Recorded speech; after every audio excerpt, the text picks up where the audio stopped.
buen apunte. Desde los casos quizá más recientes y más resonantes, hacia atrás, muchos son los casos donde se desata el tema de abusos en la niñez, ¿sí? Abusos en niños, niñas del mundo. Y por supuesto nos preocupa y ocupa lo que pasa a nuestro alrededor. Y este es un tema que abre otros como subtemas, ¿no? que forman parte de lo mismo. Qué bueno poder charlar con un profesional acerca de esto, saber, por ejemplo, Majo lo decía perfectamente bien al comienzo, se puede definir el perfil del abusador. ¿Cuánto influye en este tema tener conciencia de la educación sexual integral, ESI, en los infantes, en las escuelas, en la etapa de educación primaria? Ya mismo lo charlamos con Miguel Conocente, psicólogo que está con nosotros. Hola, Miguel. Hola, buen día, ¿qué tal? Hola. ¿Cómo va? Bien. Quizá empiezo de atrás hacia adelante, ¿no? Para después terminar en ESI, que es un tema tan apasionante, por lo menos para mí, ¿no? Sí. Majo lo preguntaba al comienzo, ¿se puede definir, existe el perfil, así como para definirlo, del abusador infantil? No a priori. Nosotros podríamos decir, dentro de las diferentes estructuras clínicas, que son tres, como se nos arma la cabeza, digamos, ¿sí? Neurosis, psicosis y perversión, Sí. podríamos ubicar que en general uno ve que en estos casos de abusos infantiles, en general estamos dentro de las estructuras perversas. Ajá. Que gente, no estamos diciendo que sea ni gente ni mala ni buena, sino que se arma la cabeza de una determinada manera en donde se entiende que el orden es algo que se puede variar. Es decir, lo legal es algo de lo que alguien perverso está muy atento. ¿Por qué? Porque se tiene que poder parar de un lado y del otro. Entonces uno escucha frases que tienen que ver con esto, ¿sí? Por ejemplo, alguien de un caso, que le había pegado a su mujer. Y entonces dice, sí, fue terrible, fue un momento realmente que me saqué, espero que no vuelva a pasar. ¿Se entiende? O sea, que hay un grado de flexibilidad en su razonamiento que es como que ese espero es como que podría llegar a ser. Exactamente, puedo estar de un lado O del sea, otro. ni siquiera lo ve mal, claro, puede estar de un lado o del otro. Bueno, de ahí la está. línea. Ahí es lo que tenemos en general, estamos hablando en general, si después hay que ver cada caso en particular. Sí. Pero ahí lo que vemos es escasísimo desarrollo de culpa, Claro. ¿sí? Menos aún de arrepentimiento o de responsabilizarse del acto. Cuando hablamos de abuso sexual infantil, estamos hablando de conductas que tienen que ver con el acercamiento desde el punto de vista sexual hacia un niño legalmente menor de 13, ¿sí? Desde los 13 para abajo, se califica como abuso, y en particular de personas que sienten placer sexual en relación al cuerpo de un niño, ¿sí? De un niño o de una niña. Esto primero hay que establecer una cuestión, más allá de lo clínico, esto es un delito. Claramente. Primera Es cosa un importante a Primera cosa considerar, importante. no puede haber consentimiento. Eso también es un dato importante. No, pero estaba de acuerdo. No puede establecer acuerdo porque se entiende que no es responsable de sus actos hasta los 13 años. ¿Sí? Okay. Ahí también tenemos incluso hasta una cuestión delito, que es el artículo 34, que habla de la imputabilidad. Algo que se discute generalmente cada tanto en los medios, ¿no? Se entiende que alguien que no es consciente de sus actos no puede dar consentimiento. Sí. Estas personas que sienten placer por este acercamiento sexual hacia los niños, en general, yo decía, podríamos pensarlos cuando los entrevistamos, que están dentro de lo que denominamos estructuras perversas. Por lo tanto, lo que tenemos allí es que hay una nula conciencia de que esto tiene que ver con una transgresión, porque la transgresión es la norma. Sí. ¿Sí? Distinto cuando alguien tiene, digamos, la cabeza armada del modo neurótico, por ejemplo, donde esto da culpa, genera conflicto, hay tensión, puede haber arrepentimiento, ¿se entiende?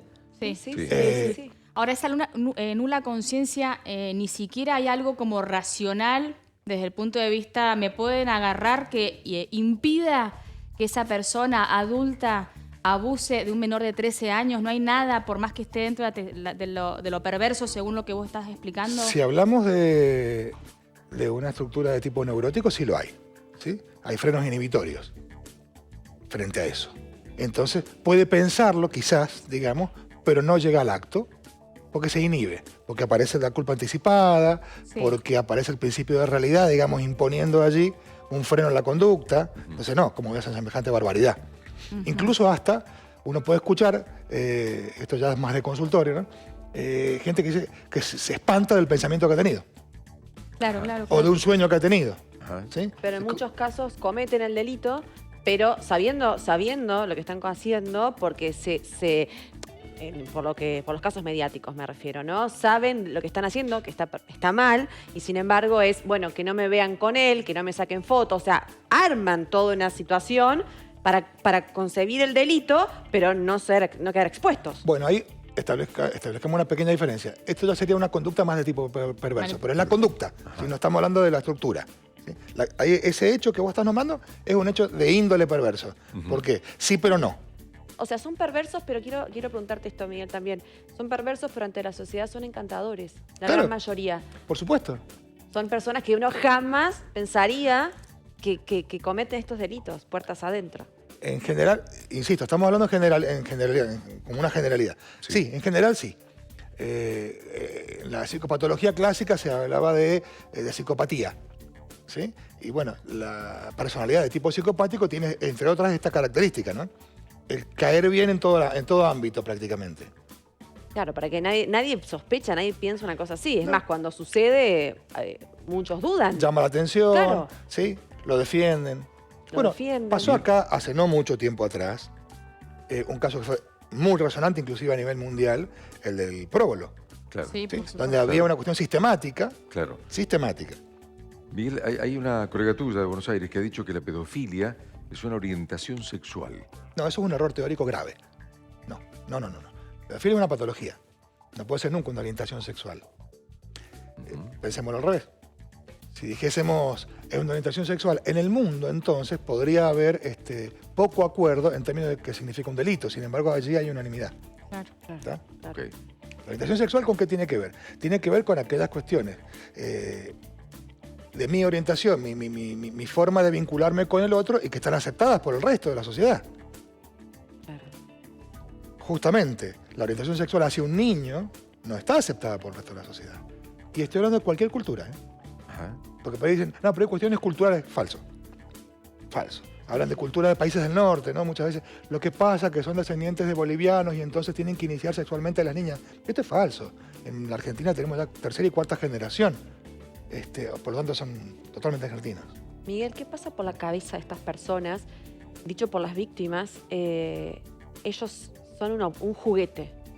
Son tomados como un juguete. En estas cabezas perversas, Sí. ellos son un objeto, un divertimento, y son mirados de esa manera y ellos lo sienten. Es que es así, es precisa la clasificación que vos das. Es la reducción a la posición de objeto del otro. El otro está allí solo para satisfacer mis necesidades o mis deseos sexuales, punto. No cuenta como sujeto. Por lo tanto, si sufre o no sufre, no entra en el cuadro. Esto es lo importante de destacar. Y en esto de cuando se escucha a la otra parte decir, bueno, fue una relación, que eso se escucha mucho, nos enamoramos, él se enamoró de mí con 14 años, Como con 15 argumentando años. que un Claro, amor real, que que un- no fue un momento, Exacto. fue una relación. Ujú. Y estamos hablando de una persona de 14 años, estamos hablando de un niño, que una cosa es enamorarse de una persona de 15, 16 en la secundaria, en la adolescencia, otra cosa es enamorarse de una persona adulta que claramente trata a este menor como un objeto. O sea, Esto que vos nombrás tiene que ver con las justificaciones que habitualmente se escuchan, ¿sí? Hubo consenso, había una relación, el amor estaba en juego, etc. Ajá. Ahí hay una variable más que entra para considerar. No solo tiene que ver con la edad del menor, de la menor, ¿sí? que influye, lo dijimos hace un rato, la ley argentina, hasta los 13 años inclusive, ¿sí? No podés dar consentimiento. Porque vos dijiste 14 años. Lo que va a haber que ver allí entonces cuál es la diferencia de edad con el otro. Porque si hay 14 años en una quiero que me menor... expliques eso, porque para mí es un niño, de igual manera, o sea, Exacto. es un niño. Pero digamos, es un niño de 14 años, una niña de 14 años, ¿sí? Y se enamora, comillas con el término enamora, de una persona de 45. Esa diferencia de edad también se toma, desde el punto de vista legal, en consideración para poder establecer si lo que está viendo allí es un abuso o pudiera haber un consentimiento o no. No es lo mismo si tiene 14 y 18 que si tiene 14 y 40. ¿Se entiende? Sí, sí. Es importante la diferencia. Porque, Y- convengamos que una persona de 40 se supone que puede tener más recursos para enamorar, para enganchar a una persona muchísimo más chica. Claramente tiene el poder sobre el niño. Bueno, o sí. sea, el Porque no niño deja de es ser un un niño, ser una niña. vulnerable de Ahora, formación. O sea, coincido no... con Majo, qué finito el límite para hablar de un niño o niña de 13 a 14. El problema... No parece todavía un niño. Bueno, pero o niña. esto lo sabemos todos. Cuando se habla de delitos, tiene que haber tipificación. Por lo tanto, tiene que haber cierto ordenamiento cronológico. ¿Sí? Entonces, hay un punto establecido allí. Ahora, después hay que ver cada caso. Y para eso existen, por ejemplo, el Cuerpo Auxiliar Interdisciplinario en el Poder Judicial de la Provincia de Mendoza, que es un grupo de profesionales de la salud mental que hacen entrevistas y se meten en los casos y pueden determinar que alguien sigue siendo un niño con 15 años. ¿Sí? Sí. Y entonces jamás podría haber dado un consentimiento en una situación de este estilo. Ahora, Doy un ejemplo. Sí. Sí. No por morbo, sino por realmente querer escarbar y curiosear un poco más en el tema. Creo que algo Majo insinuaba recién. ¿Qué es lo que le atrae a esa persona de un menor La que posición de después objeto. intenta disfrazar de una relación amorosa? O sea, lo deshumaniza. Lo deshumaniza, es un objeto y satisface la necesidad. Es básicamente eso. Es básicamente eso. A ver, insisto, Solo estamos hablando de una cuestión general, ¿no? Sí. Pero, porque es importante cuando uno dice es el caso por caso, no es sacarse la pregunta de encima, es que pasa por ahí. Tal cual. ¿Qué le pasa a esta? A mí me parece un horror. Ahora, se muchos enganchó. abogados dicen, Miguel, bueno, pero es una enfermedad porque está dentro de la tipificación de lo que es una perversión. Pero, o sea, pero te interrumpo, pero eso no te excluye de la responsabilidad. Es lo que te iba a Esto decir. es importante. Artículo 34 del Código Penal. No sé por qué estamos hablando de esto, pero, pero artículo 34 del Código Penal. Parte de la... ¿Qué dice? Habla de la imputabilidad. sí. ¿Sí? Que es la cuestión base para poder hablar si alguien puede ser enjuiciado o no por un delito. Ujú. ¿Y qué dice? Alguien no puede ser enjuiciado si tiene una alteración morbosa de su conciencia y no puede dar cuenta de sus actos. Una persona perversa, ¿puede dar cuenta de sus actos? Sí. Por lo tanto, es imputable. Perfecto. O sea, Cuando que se habla de por más- alteración morbosa de la personalidad, el jurista, cuando pensó, el legislador, cuando pensó este marco legal, pensó en otra cosa. Pensó, por ejemplo, en una psicosis, que es otra cosa. Y doy un ejemplo. Una persona psicótica, ¿sí? Que tiene un delirio místico, Que ha habido casos. miles. Y dice entonces que las voces, tiene alucinaciones, las voces le dicen que haga lo que que tiene que tener relaciones con niños porque así renueva sus energías Correcto. y se salva del infierno, ¿sí? Sí. No puede dar cuenta de sus actos porque está brotado. Y va a tener un razonamiento acorde a la patología. No pasa esto en la estructura perversa. Claro, la figura perversa Para sí nada. se tiene que hacer cargo por más que esté dentro de esa figura, como lo explicaste Perfectamente. recién vos. Y acá hay acá tiene que haber un adulto, hay un adulto mayor que tiene que darse cuenta de lo que está a punto de cometer y poner el límite y el stop, porque se cae mucho en la víctima, lamentablemente, ¿no? Que es un niño, estamos hablando de una persona vulnerable, de una persona que está en formación, de una persona que en la mayoría de los casos lamentablemente hay familias ausentes. O sea, entonces estas personas se aprovechan, o sea, es tremendo, es horroroso. Por eso es Digo, importante la ESI. Lo que decías vos al principio, Ahí caemos en el tema, Sí, ¿no? Por eso es importante la ESI. Digo, a ver, me viene muy bien esta... Sí. Cuando nosotros hablamos de cuál es la importancia de la ESI, y una de las del fundamento más importante es la prevención del abuso sexual infantil. ¿Por qué? Porque un chico que está informado cuenta con otro. No solamente cuenta con la familia cercana, también cuenta con otros adultos, con la escuela. Es decir, que su voz empieza, para el niño, ¿no? Empieza a cobrar importancia y entonces hay lugares en donde poner en juego esa voz. Claro. Pensemos algo, uno de los ejes que se trabajan en nivel inicial, sala de 4 y sala de 5, obligatorio en la ESI, tiene que ver con qué hacer con los secretos. Ujú. Porque se juega mucho, el manipulador juega mucho con el secreto. Sí. Esto es entre vos y yo, Exacto. Ah. Es esto una porque nosotros figura nos con la que queremos, juega. los demás no nos van a entender. ¿sí? Eso Y yo no te te voy quiero a sacar dar. de tema porque está re interesante. Sí, sí, Quiero sí. que sigas con tu línea de pensamiento, pero esto es lo que hace que se conozca tanto tiempo después. Digo, porque es la pregunta que se hace mucha gente. ¿Por qué se demoró tanto en poder decir lo que le pasó, en poder decir que abusaron de él, de ella? Porque es muy fuerte, porque es traumático, porque muchas veces no hay dónde ponerla, con quién hablar. Pero porque hubo también esa manipulación, ¿no? Claro. Por eso digo, desde hace un tiempo para acá, nosotros lo que vemos es que se habla más del tema. ¿Por qué? Porque también se habla más en la escuela. ¿Por qué? Claro. Porque también los pibes hablan más. Esto es un efecto de la ESI. ¿Se puede cuantificar? Y no.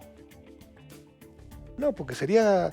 Bueno, pues tenían menos casos antes y más casos ahora. Sí, bueno, pero ese número es medio mentiroso. ¿Por qué? Porque antes no se hablaba de esto. Claro, hoy hay más personas atentas, hay más oídos que escuchan, se visibiliza esto, los medios lo toman, la gente lo charla en las casas, la gente está atenta. Antes era como, no mires, de eso no se habla. ¿Escuchaste algo en los vecinos? Bueno, no, cerrá la ventana. No, ¿qué está pasando ahí? Cada familia es un mundo. Cada familia es un mundo. Esas Cada familia es un estupideces mundo. con las que crecimos de no meterse y ver gente que estaba sufriendo al lado nuestro. Es O sea, cierto. y encima digo, estos niños que están solos, hay casos y casos obviamente, pero muchos casos puntuales son niños desamparados totalmente, que se encuentran con estos monstruos, por decirlo de alguna manera, que le prometen una mejor vida, que los llenan de regalos, que los llenan de posibilidades que tal vez estos chicos no podían acceder en sus vidas o por sus contextos. O sea, es tremendo lo que se genera en esas relaciones enfermizas que terminan destruyendo la vida de este niño. O sea, porque a estos niños le matan la cabeza.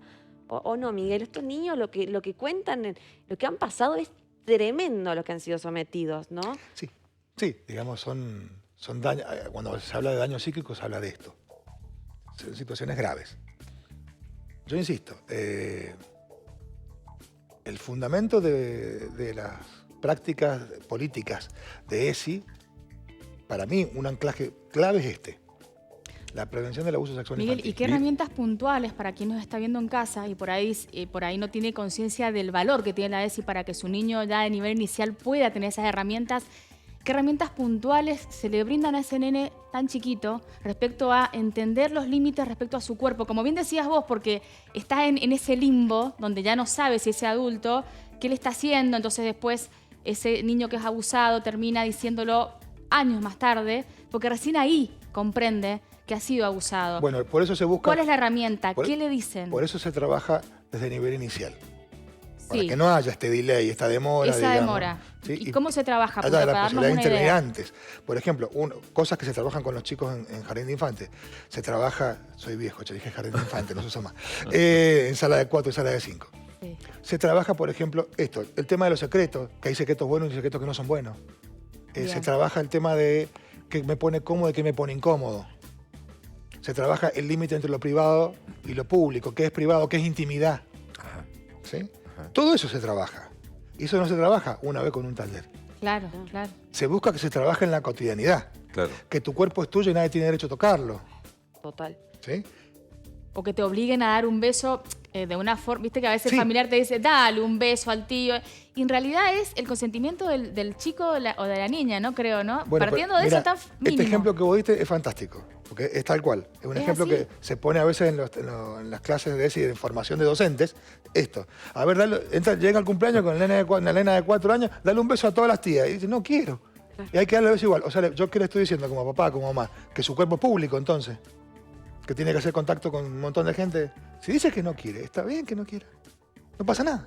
Claro. Puede saludar así. Tal cual. Claro. Y están saludados. Es signo de buena educación. Listo. Punto. Miguel, la cuenta fácil diría que, sí, una mirada muy simplista, diría que los siempre vulnerables ante una posibilidad de acoso sexual infantil son los chicos que están siendo vulnerados socialmente, que No viven solo. quizá en la marginalidad además. ¿Es así, es cierto o no? No, no solo. Lo que sucede, está buena la pregunta. Digámoslo así, los chicos son vulnerables, todos. Primera cosa. Segunda cosa, las problemáticas que tienen que ver con el abuso atraviesan todas las clases sociales. Sucede que a veces se denuncian menos en determinadas clases sociales. Ajá. ¿Sí? Nos pasa como con otras problemáticas de este estilo. ¿Sí? Que quedan como bajo la alfombra. Un tiempo atrás hablábamos en este programa de las problemáticas del consumo. Sí. Tal cual. ¿Sí? Y decíamos, ¿quiénes llenan las estadísticas de la problemática del consumo? Y en general, aquellos que están más propensos a entrar en el sistema público de salud. Claro. Aquellos que tienen salud privada, quizás muchas veces vemos que no entran en las estadísticas. Pero no significa que la problemática no los atraviese igual. Y digo igual. Y esto, Miguel, existió siempre. Sí. Ahora estamos hablando, ¿no? A raíz de todos estos casos mediáticos del tema, pero esto existió siempre, siempre pasó. Y me llama mucho la atención, gente adulta, contar hoy, a raíz de esto, contar situaciones que vivieron de chicos o chicas, de niños, Sí. que el almacenero, que mi mamá me mandó a comprar, Tal que cual. fui a tal lado y una persona me puso la mano encima en la pollera, Sí. que el vecino, que fui a hacer una llamada a la casa del vecino y me arrinconó. Todas cosas que de grandes hoy uno cae en cuenta de que no estaban bien, de que fueron abusos y que en su momento, esto mismo, ¿a quién se lo voy a contar? No me va a creer, mi papá va a ir y le va a pegar, o voy a armar un lío en la familia. O sea, cosas que hay que hablar y por sobre todo hay que quererle a los niños. Bueno, pero esto que vos decís está bueno para también ahí correr un chiquito y decir, bueno, tengamos en cuenta esto. Para algo nos sirve la epidemiología, para algo nos sirven los números. El 85% de los casos de abuso, en la Argentina al menos, son intrafamiliares. ¿Qué porcentaje? 85%. 85%. ¿Sí? Es decir, Sí. no estamos diciendo tengámosle miedo a la familia, no No, estamos no. diciendo eso. Estamos diciendo que la gran mayoría de los casos se basan en una relación de confianza. Tal cual. Ajá. Ok. Hacen pivot en una relación de confianza y entonces el abuso se gesta en lo familiar. Bueno, para estar advertidos, para tener cuidado. Y vuelvo al valor de la ESI.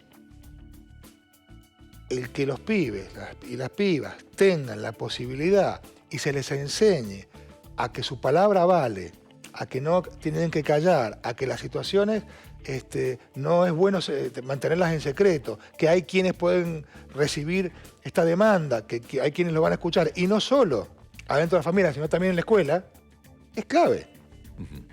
Es El clave. apoyo. Mendoza hizo una ley, digo, no hace mucho, 2018, la 9054, ley 9054, establece que hay indicadores y que en las escuelas, cuando algo de esto pasa, se active la guía de procedimiento. Ahora, el apoyo está. ¿Los chicos hablan?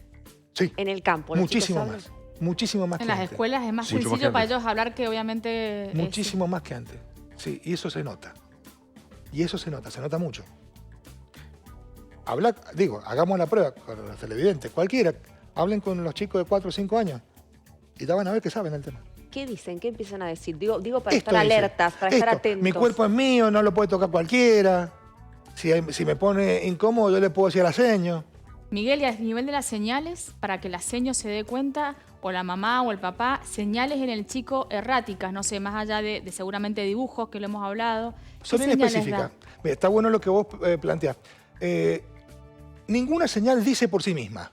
Primera cosa importante. Digo, ¿Cómo es porque eso? por ahí hay gente, viste, ofreciendo ¿Cómo es cursos eso? para interpretar dibujos. Ah. Eso es falso, eso no existe. Ah, ok. ¿Sí? Habrá niños que puedan mostrar a través de sus producciones, dibujo, manualidad, lo que sea, que algo les pasa, pero no Porque sabemos después se habla qué. del dibujaba personitas sin cara, dibujaba personas sin los miembros inferiores, no sé. Bueno, pero ahí estamos estableciendo una causalidad lineal que no se da. Ok, Claro. ¿Sí? ok. Estamos hablando de salud mental. Ajá. En salud mental la causalidad lineal no existe. Ok. Digámoslo así, Es tal cual. aunque suene medio fuerte. No estamos hablando de un virus. ¿Sí? Venimos de la pandemia. Sabíamos que nos tocaba tal virus y nos habíamos enfermado de tal cosa. Ahí sí es lineal. Interrumpimos esa linealidad con una vacuna. Ok. ¿Sí? En salud mental, ojalá fuera así. No es así. Entonces, un signo, un indicador, no nos dice, entonces abuso. Nos dice que algo le pasa. Ok. Ok. ¿Qué indicadores podemos tener en cuenta? Cambios en la conducta habitual, alteraciones del sueño, irritabilidad, extrema sensibilidad a determinadas cuestiones. Chicos, por ejemplo, que eran muy callados y empiezan a hablar mucho. Ajá. Dificultades para concentrarse en actividades que antes no les sucedía. Por ejemplo, ver la tele. Pues no, estamos hablando de 4 y 5 años. Sí, sí, sí. Alteraciones de otros ciclos vitales, como por ejemplo el ir al baño, dificultades con la comida, son todos indicadores. Podemos decir, si hay algo de esto, entonces está abusado, no. Lo que sí podemos decir es que algo le pasa. Bien, Y entonces ahí hay que intervenir, a ver qué le pasa. bien. Ok. Y ahí se involucra la familia con sí o sí. O la escuela, O la o escuela. ambos. La seño que los tiene todos los días dice, este está raro, Claro. Bien. algo pasa. Ujú. Hay que estar más que atentos. Miguel, queremos agradecerte esta charla, ha sido muy importante y eso, ¿no? A estar atentos, a poder tender una mano y a escucharlos a los chicos por sobre todo y creerles siempre. Gracias, Miguel, un placer. Gracias por el espacio como siempre. Gracias, Miguel. Un gustazo.